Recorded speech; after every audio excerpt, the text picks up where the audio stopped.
मैं हूं आपके साथ कविता राणा। आज धर्म ज्ञान पर हमारे साथ मौजूद हैं संत समाज से आने वाली एक ऐसी प्रभावशाली शख्सियत जिन्होंने इस समाज में विश्व पटल पर बतौर कथावाचक, गायक और आध्यात्मिक गुरु के तौर पर एक अनूठी पहचान अपनी बनाई है और लाखों करोड़ों लोगों के यूथ आइकन भी है। हमारे साथ मौजूद हैं श्री महाराज देवकी नंदन ठाकुर जी। महाराज जी, आपका स्वागत है। बहुत बहुत धन्यवाद आपको और आपके सभी व्यूअर्स को मेरा प्यार भरा राधे राधे। महाराज जी, मथुरा से आप आते हैं।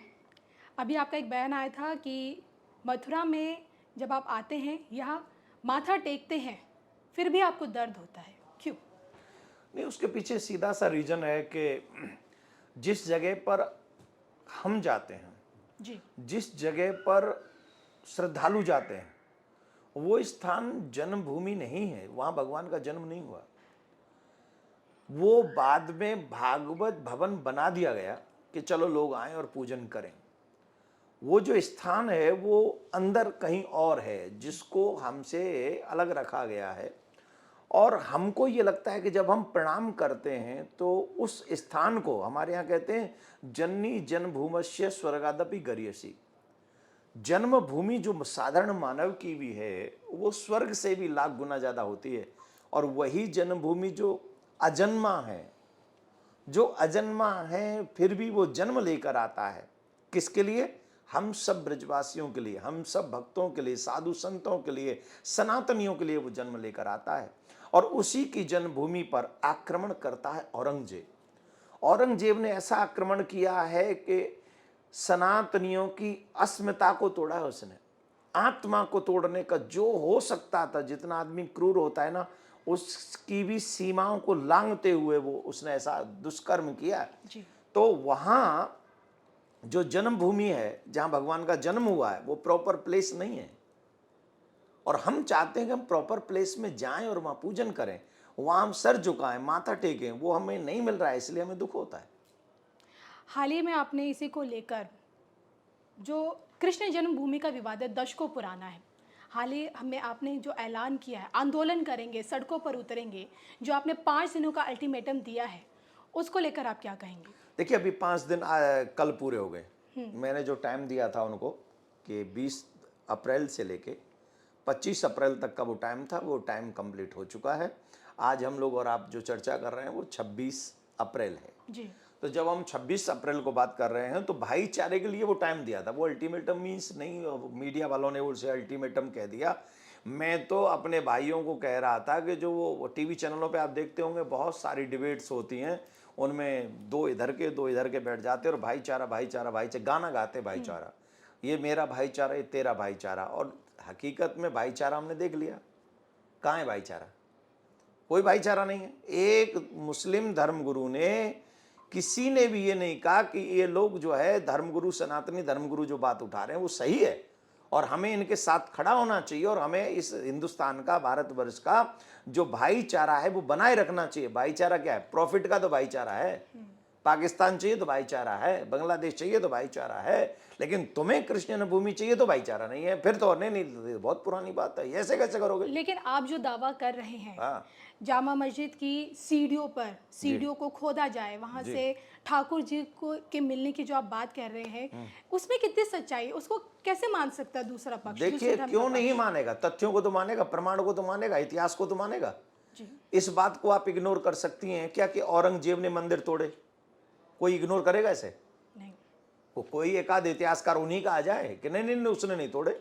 लेकिन वो सारी तो बातें अतीत हो चुकी है अरे ना। क्यों अतीत क्योंकि हो? राह में तो इतने रोड़े हैं। अभी धर्मगुरु की तरफ से 1991 वाला कानून आ जाएगा कि आज़ादी के टाइम से जो मंदिर बगल में जो मस्जिदें बनी, उन्हें कोई नहीं तोड़ सकता है। देखिए, 91 की बात हम करेंगे बाद में। और ओवैसी अभी अगर साहब फिर दोबारा आ जाएंगे। क्वेश्चन आ गया, अरे कौन आ जाएगा? ओवैसी जी आ जाएंगे। कौन है वो? कौन है वो? जो मुस्लिमों के, कौन है वो? अपने को आप मसीहा मानते हैं, कौन सा कानूनी मसीहा है? कानूनी। वो देश तोड़ने का काम करता है बेधर्मी, उसका नाम नहीं लेंगे हम। जी। देश तोड़ने का बात करता है। हमसे कहते हो भाईचारे का खतरा है, असली खतरा तो वो है। वो भड़काता है, वो गालियां देता है, वो कुत्ते का बच्चा कहता है। 100 करोड़ लोगों के किसी अंश को वो क्या बोलता है? वो कैसे हो सकता है मसीहा किसी भी धर्म का? जो भड़काऊ भाषण देता हो, वो ऐसा हो सकता है? कह रहे उसकी बात हम नहीं करेंगे, वो आदमी ठीक नहीं है। हम जो बात कह रहे हैं, हम कहाँ थे हम? तो आपने उसका नाम लिया, हम आपने कहा भड़का कि आप दिया। तथ्यों के साथ दावा कर रहे हम हैं। तथ्यों की बात कर रहे हैं, हम ऐसे ही नहीं बोल रहे हैं। देखिए, हम जो बात कर रहे हैं, हम अपने प्रमाण की बात कर रहे हैं, हम कोई ऐसे बात नहीं कर रहे हैं। मैसरे आलमगिरी ये किताब है, ये किताब लिखी है औरंगजेब के संग रहने वाले व्यक्ति ने। ये मैंने और आपने नहीं लिखी, किसी हिंदू ने नहीं लिखी, किसी क्रिश्चियन ने नहीं लिखी। ये माइसरे आलमगिरी एक बुक है जो औरंगजेब के संग में महानुभाव रहते थे, उन्होंने, वो भी मुस्लिम थे, उन्होंने इसको लिखा। उसका सरनेम है खान। उन्होंने इस बुक को लिखा और उस बुक के 60 नंबर पेज पर उन्होंने इस बात का जिक्र किया है कि औरंगजेब ने ये ऑर्डर दिया कि मथुरा के कृष्ण जन्मभूमि मंदिर को तोड़ा जाए और वहाँ जो मूर्तियाँ रखी हैं उन्हें आगरा में लाया जाए और उसे जामा मस्जिद, जिसे शाही मस्जिद भी कहा जाता है, क्योंकि ये उनकी किसी बहन ने बनवाया उस मस्जिद को, तो उस मस्जिद की सीढ़ियों के नीचे गड़वाया जाए। क्यों गड़वाया जाए? बोले यहाँ, अब आप एक बात बताइए, कौन सा भाईचारा वो औरंगजेब निकृष्ट प्राणी निभा रहा है? ईमानदारी से बताइए, जिसका आज हम सपोर्ट कर रहे हैं। मैं भाईचारा मांग रहा हूं, किस लिए मांग रहा हूं? मेरे भगवान को वहां से लाने के लिए। और आप किसके लिए जिद अड़ रहे हो वहां पे? आपने क्यों, किसी मुस्लिम धर्मगुरु ने नहीं कहा कि हिंदुओं के साथ ये बुरा हुआ है, ये व्यवहार गलत हुआ है? एक तो ये मैंने आलमगिरी, मुशायरे आलमगिरी किताब बताई आपको। दूसरे, औरंगजेब का प्रतीकवाद, ये फ्रांस के एक पत्रकार हैं, उन्होंने भी इस किताब को लिखा है, गोटियर करके। उन्होंने भी इसका जिक्र पूरा किया। उन्होंने तो वो सारे औरंगजेब के फतवे, जो फतवे उसने जारी किए हैं, वो सारे फतवे इस किताब में हैं। और वो मस्जिद का सीढ़ी का चित्र इसमें है, सीढ़ियों का पूरी मस्जिद का नाम है। तो इतने प्रूफ होने के बाद भी अगर हम भारत में भाईचारे की बात को तोड़ना चाहते हैं और भाईचारा निभाना नहीं चाहते हैं, और 100 करोड़ जो लोग हैं उनको हम डैमेज करना चाहते हैं, न सिर्फ उनको डैमेज करना चाहते हैं, अपितु उनकी भावना को डैमेज करना चाहते हैं, उनकी अस्मिता को, उनकी धार्मिक भावनाओं को सीढ़ियों के नीचे गाड़ दिया गया। और हम चुप बैठ के 100 करोड़ लोग काय की याचना कर रहे हैं कि हमारा भगवान हमको दे दो, हमारा भगवान। हम इसमें नुकसान किस? हमारा भगवान अगर हमारी भावनाओं के साथ तुम्हारी कोई भावना नहीं है तो काय का भाईचारा? बताइए। मैं इस बात को नहीं मानता हूं और भाईचारा निभाने का समय खत्म हो चुका है। उन्होंने कोई भाईचारा हमारे साथ नहीं निभाया। महाराज जी, तथ्यों के साथ आप जिस लड़ाई की बात कर रहे हैं वो समझ में मुझे भी आता है, लेकिन मैं यहाँ आपसे ये जानना चाहती हूँ कि कानूनी प्रक्रिया के ज़रिए आप इस लड़ाई को लड़ेंगे। आपने कहा ज़रूरत पड़ेगी तो हम सड़क पर आंदोलन भी करेंगे, यानी कि सड़कों पर भी उतरेंगे। और आपके इसी विवादित बयान को लेकर हाल ही में एक मैंने खबर में देखा कि एक मौलाना शहाबुद्दीन बरेली के ही हैं, उन्होंने ये बोल दिया है कि अगर वो सड़कों पे उतरेंगे तो हम भी सड़कों पे उतरेंगे, ये संकेत देंगे कि हम भी तमाशा नहीं देखेंगे। नहीं, तो एक तरह से वो भी ये विरोध, एक तरह से वो भी आप पे आरोप लगा रहे हैं कि आपकी जो बयान है, जो आंदोलन, जो दोबारा से विवाद उठा है कृष्ण जन्मभूमि को लेकर, तो दो धर्मों को एक दूसरे के आमने सामने ला रहा है, वो ऐसा आरोप आप पर लगा नहीं, आरोप उन पे लगना चाहिए कि मुझ पे लगना चाहिए?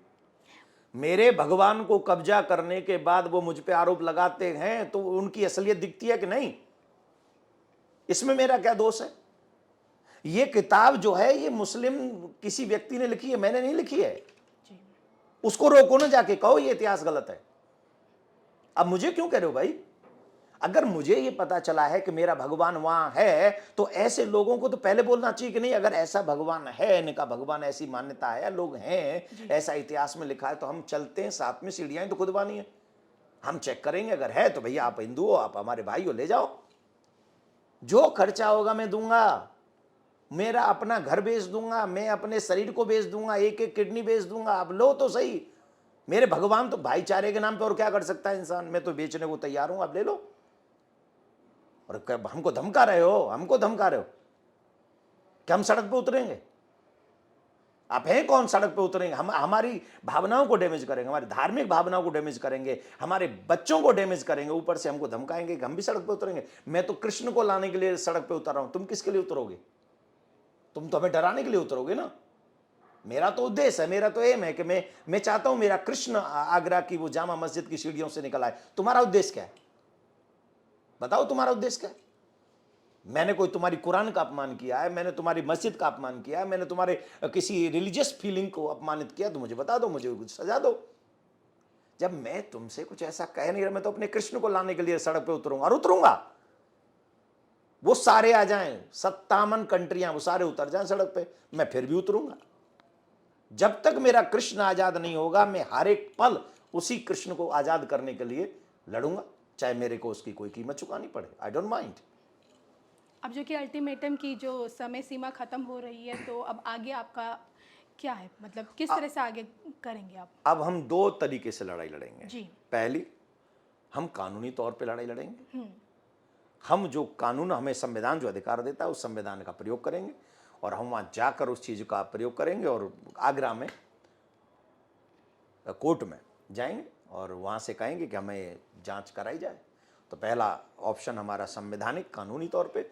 दूसरा संवैधानिक रोल, हम लोग जन जागृति करेंगे, लोगों को जगाएंगे और एक विशालकाय जन आंदोलन करेंगे। जी। विशालकाय जन आंदोलन जो होगा, वो एक ऐसा होगा जो संवैधानिक होगा और पूरे विश्व को ये बताएगा कि जब सनातनी आंदोलन करते हैं तो उससे पूरी मानवता और मानवता की अस्मिता का सम्मान होता है, अपमान नहीं होता है।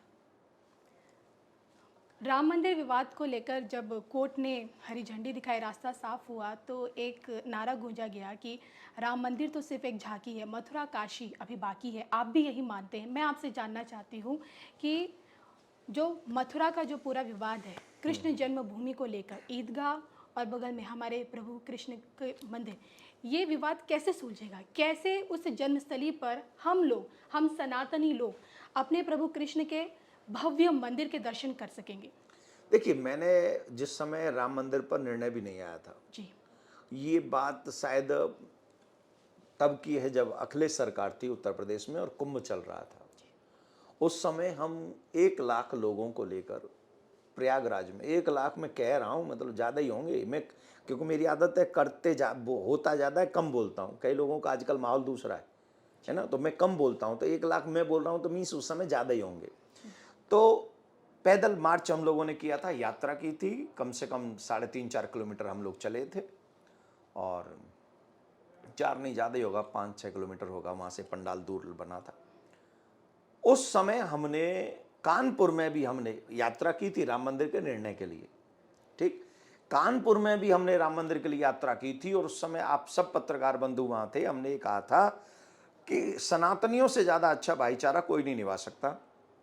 आप सब जानते हैं औरंगजेब ने ये सब मंदिर तोड़वाए, ये सब जानते हैं। औरंगजेब ने नहीं, और पहले भी तोड़े गए। हमारी 3 जगह हमारे प्राण बसते हैं, अयोध्या में, काशी में और मथुरा में। ये 3 जगह आप हमें दे दीजिए, भाईचारे के नाते हम 300 मस्जिद देंगे आपको, भाईचारे के नाम मैं बनवा के दूंगा। मैंने ये कहा था उस समय जी। 300 मस्जिद बनवाऊंगा।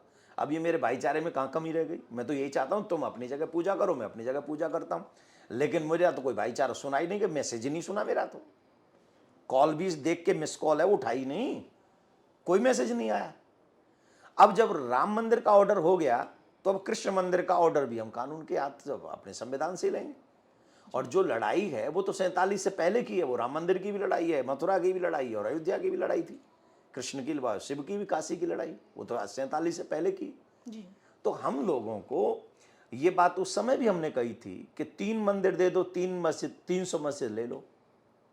नहीं सुनवाई हुई, तो आपने राजी से नहीं लिया, तो हमने कोर्ट से मांगेंगे। कोर्ट से तो हमारा संवैधानिक अधिकार है, हर एक कंट्री में हर एक व्यक्ति को कोर्ट जाने का अधिकार है। तो वहां से गए, वहां से मिल गया। वैसे हम मथुरा का भी न्याय करवाएंगे, वहीं जाएंगे, वहीं से लेके आएंगे। रही बात, आपने 91 वर्शिप की बात की है, मुझे एक बात बता दीजिए, विश्व में ऐसी कोई कंट्री है जो विश्व में बहुसंख्यक लोगों को, अपनी कंट्री के बहुसंख्यक लोगों को अपने अधिकार के लिए कोर्ट जाने से रोके? है कोई कंट्री? ऐसा कानून तो पाकिस्तान में नहीं है। जी। क्या हम पाकिस्तान में भी ऐसे कानून की आशा रखेंगे? वहां भी नहीं है कि बहुसंख्यक लोग अपनी बात को रखने के लिए, अपनी आस्था को रखने के लिए कोर्ट नहीं जा सकते। तो हमने तो उसमें भी सुप्रीम कोर्ट में याचिका डाली हुई है, मैंने खुद ने डाली हुई है। सुप्रीम कोर्ट में 1991 वर्शिप एक्ट के अगेंस्ट हमने सुप्रीम कोर्ट में याचिका डाली हुई है। तो वहां से भी हम सुनना चाहें, हम तो कहेंगे आपके चैनल के माध्यम से डे बाय डे सुनवाई करके पहले तो 91 हटवाओ, जी। उसके बाद मथुरा को फ्री करवाओ, ये तो हमारी इच्छा है। चलिए, जो कि हिंदू बहुल राष्ट्र भारत की बात हो रही है, चित्रकूट की धरती से जगतगुरु स्वामी रामभद्राचार्य हो या फिर बागेश्वर धाम सरकार हो या फिर महाराज जी आप हो, देश का संत समाज भारत को हिंदू राष्ट्र के तौर पर देखना चाहता है, हिंदू राष्ट्र के तौर पर चाहता है कि घोषित किया जाए, क्योंकि हिंदू बहुल भारत हिंदू राष्ट्र कब बनेगा, मैं आपसे ये जानना चाहती हूँ। मैं तो मेरे क्या ऐसा मुमकिन है? नहीं नहीं, मुझे तो मैं आपको पहले आपने कहा कि क्या आप देखना चाहते हैं, तो मैं तो देखना ही चाहूँगा। नहीं, मुमकिन कितना है, प्रैक्टिकल कितना है? प्रैक्टिकल बहुत से लोग जानना चाहते हैं महाराज जी, देखिए यंगस्टर जानना चाहते हैं, काफ़ी लोग जानना चाहते हैं, बातें तो सब करते हैं। इसके अगेंस्ट मेरा क्वेश्चन है, जी और मैं क्योंकि आप मीडिया से जुड़े हुए हैं, सर बुद्धिजीवी लोग हैं, पत्रकार जो होते हैं बड़े बुद्धिजीवी लोग होते हैं, ये भगवान इनको चुन चुन के पत्रकार बनाता है, नॉलेज बहुत रखते हैं। ईमानदारी से बताओ, अगर ये हिंदू राष्ट्र नहीं बना तो 25 साल बाद 30 साल बाद ये सेकुलर देश भी रहेगा? गुरुजी, देखिए चैनल पे ये तो मेरी अपनी व्यक्तिगत टिप्पणी होगी। नहीं, चैनल पे नहीं, आप पत्रकार बन के दो ना। जो आपका पत्रकार वो है जो अपना भविष्य भी तो देख के सोचे कि आगे भविष्य क्या। मैं जो लड़ाई लड़ रहा हूं या जो संत महात्मा इस बात को कह रहे हैं कि हिंदू राष्ट्र होना चाहिए, किसके लिए कह रहे हैं? आपके और आपके बच्चों के लिए, अपने बच्चों के लिए ना कह रहा हूं मैं। जी जी। इसमें मेरा पर्सनल, हिंदू राष्ट्र बन जाएगा तो मैं प्रधानमंत्री बनूंगा क्या? मुझे राष्ट्रपति बना देंगे क्या? या मैं झंडा लेके घूमूंगा क्या? पॉसिबल कैसे है? कैसे पॉसिबल क्यों नहीं है? हिंदू राष्ट्र आपके संविधान पे आपके सुप्रीम कोर्ट में सबसे बड़ा श्लोक क्या है बताइए? स्लोगन क्या है वहां का? यत्र धर्मो ततो जय। क्या है ये? हिंदू राष्ट्र ही तो है। आपकी मुद्रा पे क्या लिखा हुआ? सत्यमेव जयते। क्या है ये? हिंदू राष्ट्र ही तो है कि नहीं है? आपके कोर्ट में जो संविधान में कितने चित्र हैं भगवान श्री राम के, पुष्पक विमान के? क्या है ये? हिंदू राष्ट्र ही तो है। इसको जो सेकुलरता का हल्का सा पजामा पहनाया गया, उस पजामा को थोड़ा उतार के और उसे सिर्फ धोती पहना दो, इतना ही फर्क है। बाकी तो है तो हिंदू राष्ट्र ही है, तो हिंदू राष्ट्र ही। लेकिन जबरदस्ती जो सेकुलरता का पजामा पहना दिया गया वोट कमाने के चक्कर में, वो पजामा हटा के धोती पहना लो, हिंदू राष्ट्र है। और एक बात, कई लोग ये कहते हैं हिंदू राष्ट्र बन जाएगा तो वो भाग जाएंगे, वो डर जाएंगे, वो बर्बाद हो जाएंगे, ये कुछ नहीं होगा। राम जी के राज्य में किसको भगाया गया आप मुझे बताओ? कृष्ण जी की द्वारका से किसको भगाया गया मुझे बताओ? हमारी तो भगाने की परंपरा ही नहीं है कभी। हम भगाते नहीं, हम तो बसाते हैं। भगाने का काम किसी और का है। पाकिस्तान जब आजाद हुआ था हम लोग वहां 20% थे, आप बताओ कितने? बांग्लादेश में कितने परसेंट हम बच्चे बताइए? भगाने का, मारने का, काटने का, 12-13 साल की लड़की के साथ रेप करने का, उसको शादी करके धर्म परिवर्तन कराने का स्वभाव किसी और का है, हमारा नहीं है। आने वाले बच्चों के साथ ही दुर्गति न हो, उससे बचाने के लिए इसको हिंदू राष्ट्र बचाना जरूरी है। सुखदेव, भगत सिंह आदि ये सब फांसी पे नहीं चढ़े होते तो आज हम और आप ये बात नहीं कर पा रहे। और सुन लीजिए, अगर ये हिंदू राष्ट्र नहीं बना तो 25 साल बाद न तो आप यहाँ बैठ के क्वेश्चन कर पाओगी और ना हम यहाँ बैठ के उत्तर दे पाएंगे। हम भी आराम से बीच दरवाजा बंद करके राम राम कर रहे होंगे, और आप भी कहीं चैनल वैनल बैठ बाट के, कोई हो सकता है उस समय कुछ और पहन पान के आपको बोलना पड़े। इट्स ट्रू, इससे कोई बदलाव, इससे कोई झुटला नहीं सकता। झुटला दो तो देखते हैं नेक्स्ट ही फिर आने वाले 25-30 साल बाद।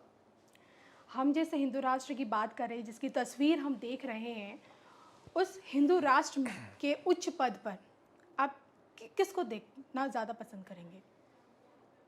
आपके हाथ में, मेरे हाथ में।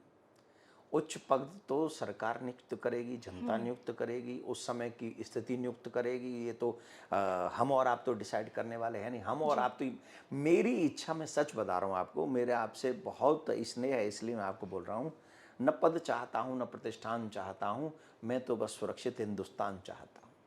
सिर्फ सुरक्षित हिंदुस्तान हो जिसमें 100 वर्ष बाद भी मेरे बच्चे माला झोली लेकर, माथे पे तिलक लगाकर भगवान का भजन करें। मेरी बच्चियों की तरफ किसी की कुदृष्टि ना हो। मैं ऐसा प्यारा, ब्यूटीफुल, और सबकी बच्चियाँ, वो किसी की भी धर्म से क्यों ना हो, सबकी बच्चियां सुरक्षित हो। अरे महाराज, एक सेकंड में थोड़ा गुस्सा आ गया, बच्ची को बर्बाद कर देते हैं लोग, है ना। ऐसा नहीं, मैं तो ऐसा सुरक्षित हिंदुस्तान चाहता हूं, भारत चाहता हूं, जिसमें सभी लोग अपनी अपनी पूजा पद्धति परंपराओं का निर्वहन करें, लेकिन भारत की स्वतंत्रता पर कोई भी टेढ़ी नजर न कर सके, और ये हवाएं यूं ही चलती रहें, ये पक्षी यूं ही गूंजते रहें और यूं ही उड़ते रहें, और आने वाली पीढ़ियां मुस्कुराती रहे। ऐसा हिंदू राष्ट्र में चाहता हूं, जिसमें किसी का नुकसान नहीं है। अब किसी के हाथ में पारसमणि लग जाए और फिर बोले इस पारसमणि को लगने से क्या प्रॉफिट है भाई?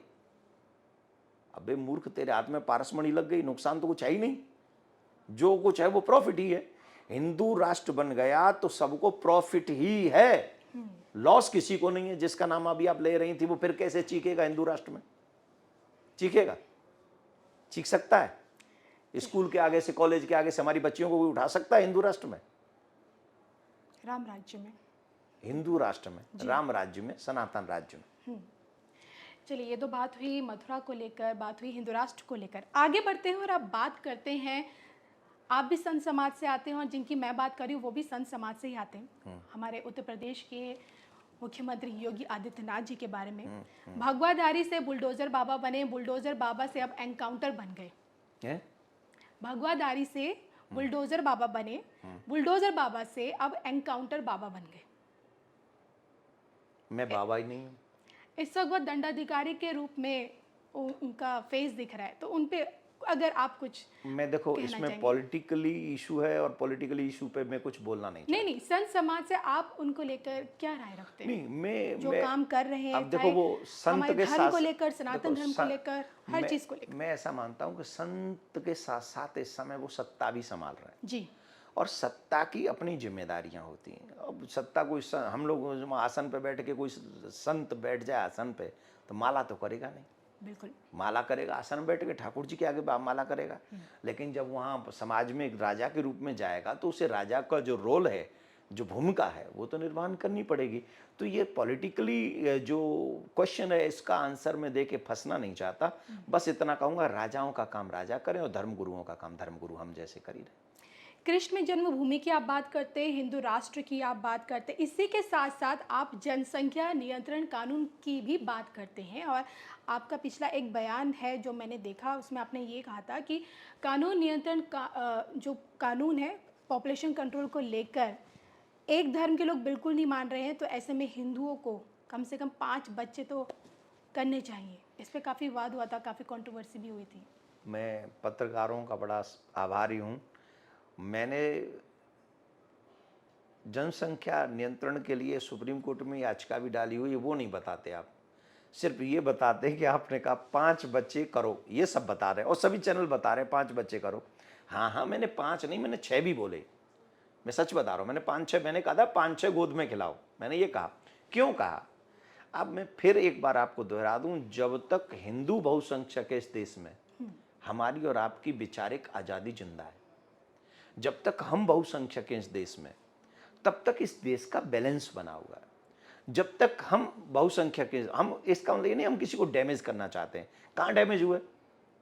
आज़ादी के समय कितने करोड़ रह गए थे हमारे मुसलमान भाई इस देश में? किसी को संख्या मालूम है? नहीं, 2% सब काफ़ी ज़्यादा संख्या नहीं, हम ही कह रहे हैं इंडिया में इस समय नहीं, जब आज़ाद हुए तो मुझे प्रॉपर संख्या मालूम नहीं है कि उस समय कितनी, मेरे ख्याल से 3-4 करोड़ रहे होगी उस समय। आज कितने? आज 10 से 15% उनकी बढ़ गए ना? बढ़ गए। कम से कम नहीं, हम लोग मान लें कि 18 नहीं, 20-22 करोड़ मान लेते हैं, कम से कम मानो 20-22 करोड़। अब 20-22 करोड़ कैसे पनप गए आप? कैसे पनप गए? और पाकिस्तान के लोग कहाँ चले गए? वहाँ हिंदू बहुसंख्यक थे, बहुसंख्या में थे, संख्या बड़ी नहीं थी पर फिर भी जा रही है वहाँ पे। वहाँ तो 1% रह गए 20 पैसे जी। वहां से तो जो बड़ी उस समय थी उससे कम ही हुई है, बढ़ी तो नहीं। तो ये कब संभव हुआ कि आप 3 से 20 हो गए, 25 हो गए? हिंदू बहुसंख्यक है तभी ना हुआ। वहीं अगर वो संख्या में बहुत होते तो हमारा क्या होता? आप उन तथ्यों को क्यों जुटल, जो प्रैक्टिकल हमारे सामने दिख रहा है। मुझे एक बात बता दीजिए, यहाँ की बात छोड़िए, कई ऐसी कंट्रियां हैं जिन कंट्रियों में वो सिर्फ एक क्षेत्र में बहुसंख्या में हो ना, वहां पुलिस नहीं जा सकती। दिल्ली में ही है कई ऐसी जगह, घुसा के दिखा दो दिल्ली में आप पुलिस वाले, औरों की तो बात ही छोड़ दो। आप इस बात को, सत्य को पूरी दुनिया को दिखाओ ना। जो डर हमारे मन में है, जो भय हमारे मन में है, जो हम डर रहे हैं अपने बच्चों को लेके, वो डर पैदा किसने किया है? उसके जिम्मेदार कौन है? हम जो बार बार पनप डर भयभीत हो रहे हैं हमारे अपने को लेके, अपने बच्चों को लेके, आने वाले नेक्स्ट जनरेशन को लेके, क्यों बोलना पड़ रहा है हमको ये सब? हमारा काम तो कथा करने का, हम तो कथा ही करते थे, आज भी कर ही रहे कथा, पर ये बीच में कहां से आ गया? इसका रीजन क्या है? रीजन ढूंढो। महाराज ने ऐसा बोल दिया, ये तो दिखा दिया आपने, पर महाराज ने ऐसा क्यों बोला ये क्यों नहीं दिखा रहे? आप जाके घुस के दिखाओ, वहां जाओ, कैमरा लेके कोई जाए, वहां पुलिस वाले जाके दिखाएं वहां। आज 2023 में राम जी के प्राकट्य उत्सव का शोभा यात्रा दिल्ली में पर्टिकुलर प्लेस में नहीं जाएगी। कौन सी जगह थी? जहांगीरपुरी नहीं जाएगी। क्यों नहीं जाएगी? बोले सेंसिटिव इलाका है। कैसे सेंसिटिव इलाका है? कौन है भाई? पूरा इलाका तो सेंसिटिव नहीं हो सकता। क्या मकान सेंसिटिव है? क्या गाड़ी बंगला सेंसिटिव है? बाइक सेंसिटिव हो गई है? सड़क सेंसिटिव हो गई है? वो जो रेड, जो लाइट खड़ी है रोड पे, रेड और ग्रीन और येलो, वो सेंसिटिव हो गई है? अरे भाई, जगह, ईंट पत्थर, मकान, दुकान थोड़ी सेंसिटिव। सेंसिटिव उसके भीतर रहने वाले कुछ लोग हैं ना, कुछ लोग, पूरा क्षेत्र नहीं है।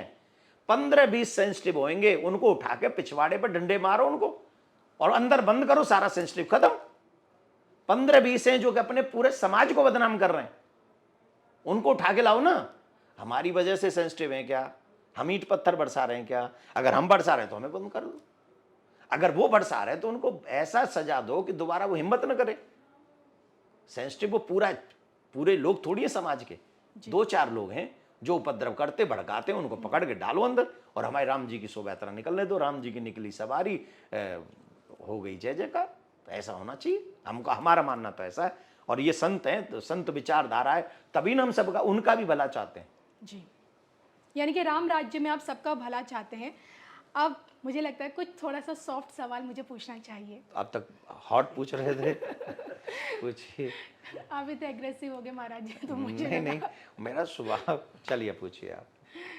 बतौर कथावाचक आप पूरी दुनिया घूमते हैं, ऐसे मुझे नहीं लगता कुछ देश छूटे होंगे जहां आपने कथा नहीं की हो। वहाँ पे कार्यक्रम आपके बड़े बड़े होते हैं इंटरनेशनल लेवल पर भी, और काफ़ी लंबे समय से कर रहे हैं। मैं आपसे ये जानना चाहती हूँ, तब के समय में और आपके समय में आपको कहीं फ़र्क दिखा?